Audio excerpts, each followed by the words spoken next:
সাংবাদিক ভাই ও বোনের আসসালামু আলাইকুম। আজকে এটা ছিল আমাদের একটা মত বিনিময় সভা। আমাদের যে কি সমস্যা হচ্ছে এবং কীভাবে এটা সমাধান করা যায় এইগুলি ব্যাপারে আলোচনা। শুধু এটা আইন শৃঙ্খলা বাহিনী না, সব ব্যাপারেই কিন্তু এখানে আলোচনা হয়েছে যে কী সমস্যা আছে, আইন শৃঙ্খলা কীভাবে আরও উন্নতি করা যায়, এইসব ব্যাপারে আলোচনা। এই যে মাটির যে টপ সয়েলগুলি কাইটে নিয়ে যাচ্ছে, এই পাহাড় উজাড় হয়ে যাচ্ছে, এইগুলি ব্যাপারেও আলোচনা হয়েছে।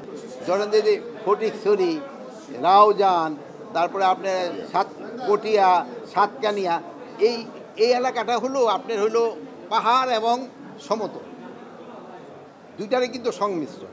আর চিটাগাং ডিভিশনের হলো আরেকটা হলো, এই ডিভিশনের মধ্যে পড়ছে সব পাহাড়, সমতল ভূমি এবং সমুদ্র, বনাঞ্চল রয়ে এখানে সমস্যা অন্যান্য এলাকার থেকে একটু ডিফারেন্ট। এই জায়গার সমস্যা নেই। আমরা এই ব্যাপারে আলাপ করছি যে রাউজানের যে ভাই যেটা বললেন এটি সত্যি কথা বলছেন, যেটারে কীভাবে করে নিয়ে আসে। দেখে এখান থেকে অনেক সময় সন্ত্রাসীরা অপকর্ম করে ওই পাহাড়ের দিকে চলে না। যৌথ বাহিনীর অভিযান কোনো অবস্থায় কমে নেই, বরঞ্চ আপনাদের সাহায্য সহযোগিতার জন্য আইন শৃঙ্খলা পরিস্থিতি উন্নতি হয়েছে। এটা আপনাদের আপনাদের সহযোগিতার জন্য। আর একটা জিনিস হলো, যেই ঘটনাটা ঘটে সত্যি ঘটনা আপনারা অবশ্যই প্রকাশ করে দিবেন, তবে আমাদের কাজ করতে সুবিধা হয়। কিন্তু অনেক সময় আছে দুই একজনের হয়তো ঘটনাটা সত্যি না কিন্তু প্রকাশ করে দেয়, সেই সময় অনেক সময় ইনভেস্টিগেশন করে যদি দেখা যায় যে ঘটনাটা সত্যি না, তো অসুবিধা হয়। প্লাস পার্শ্ববর্তী দেশের সাংবাদিকরা এই সুবিধাটা নেয়, যেহেতু জানেন যে তারা কিন্তু মিথ্যা সংবাদ বেশি পরিবেশন করে, যেই ক্ষেত্রে আপনাদের একটা সুনাম আছে, আপনারা সত্য সংবাদ সবসময় দিয়ে যান। এই জন্য আপনাকে ওই ক্ষেত্রে দুই একটা হইলে কি ওরা একটা সুবিধা পেয়ে যায়। এই ক্ষেত্রে আপনারা যেইভাবে কাজ করে যাচ্ছেন আমি অনুরোধ করব আপনারা ওইভাবে কাজ করেন। আর দুই একজনে যদি দুই একটা ভুল করে ফেলে, ওটা আমারও কাজ করতে গেলে ভুল হইতে পারে, পরে যদি রেকটিফাই করে যে আমার এই যে ইনফরমেশনটা দিয়েছে এই ইনফরমেশন হয়তো ভুল হয়েছে, আমি হয়তো ডিটেলে যাই নাই, এই জন্য হয়েছে, ওইটা বলে দিলে কিন্তু জিনিসটা আবার ঠিক হয়ে যায়। এখন হলো এটা দেখতে হবে যে আরাকান আর্মি কিন্তু এখান থেকে ফাইট করতেছে অনেক দিন যাব। এদের কিন্তু আছে, যেমন এই পারে অনেকে বিয়ে ঠিক করে ফেলছে, যেটা নিয়ে অস্বীকার করা নাই।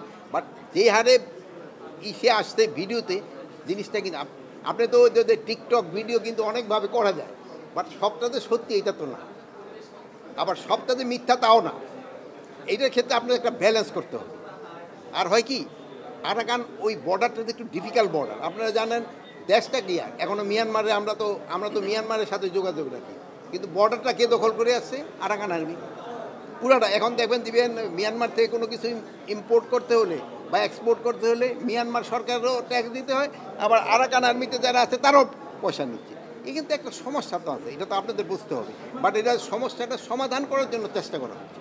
আপনারা যেইভাবে ভিজিলেন্ট, সীমান্ত পুরাভাবে রক্ষিত আছে, আর আপনারা এইভাবে আপনাদের সাহায্য এবং সহযোগিতা করে যাবেন।